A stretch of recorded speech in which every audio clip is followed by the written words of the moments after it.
Mesdames et messieurs, chers collègues, chère Nathalie Sénécal, cher Denis Leguet, tout d'abord toutes mes félicitations pour l'organisation de ces ateliers et pour le programme qui présage de riches échanges. Je regrette sincèrement de ne pouvoir participer personnellement à votre journée malgré tout l'intérêt que je porte à votre initiative et à vos échanges. C'est pourquoi j'ai souhaité vous déléguer mon proche collaborateur Patrick Risselin, secrétaire général de la délégation que j'ai le plaisir et l'honneur de piloter auprès du ministre des Solidarités et de la Santé, Olivier Véran. Je ne doute pas que Patrick Risselin saura parfaitement vous détailler les messages que je tenais à vous délivrer en cette occasion. Il m'a semblé important, cependant, d'appuyer son intervention d'une prise de parole à distance plus personnelle. Longtemps tenu pour le parent pauvre de nos politiques de santé, nous vivons actuellement un moment assez exceptionnel et passionnant d'accélération et d'intérêt renouvelé pour la santé mentale. La crise sanitaire douloureuse du Covid que nous continuons de traverser n'y est pas étrangère.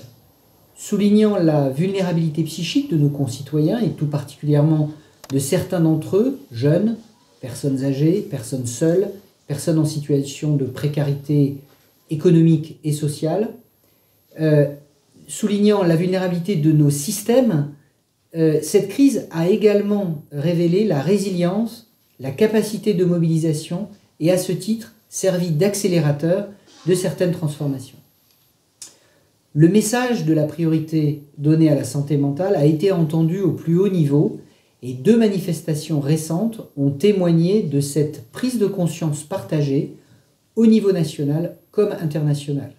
D'abord les assises de la santé mentale et de la psychiatrie du 27 et 28 septembre dernier, clôturées par le président de la République, le sommet mondial sur les droits en santé mentale organisé par la France à Paris les 5 et 6 octobre dernier et qui a réuni une vingtaine de ministres étrangers, 2 ministres français, plus de 140 orateurs issus de 38 pays différents, 2 événements dans lesquels la délégation s'est fortement impliquée.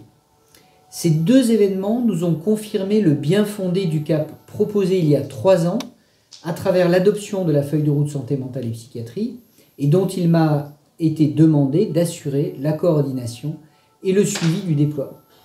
Ce cap est déterminé par au moins 3 idées clés.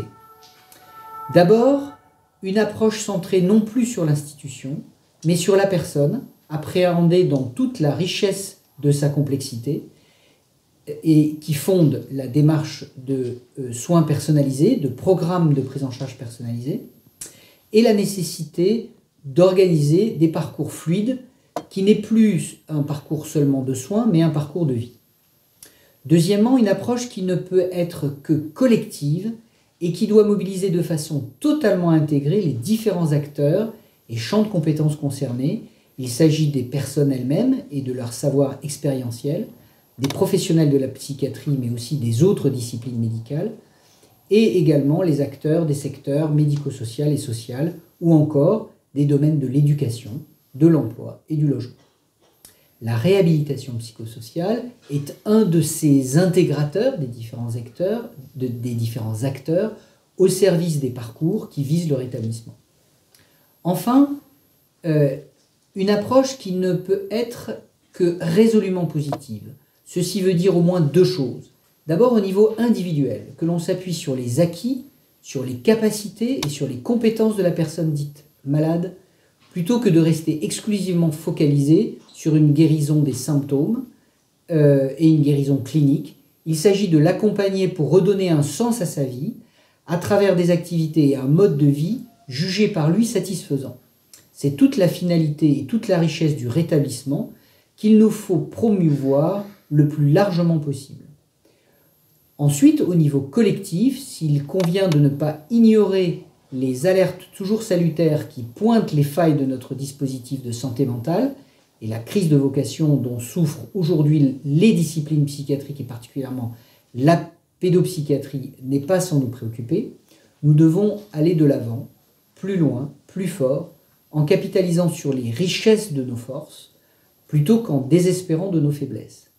Or, ces forces, elles existent partout dans les territoires et vous en êtes les représentants. On voit se déployer une grande richesse d'inventivité, d'innovation dans les territoires.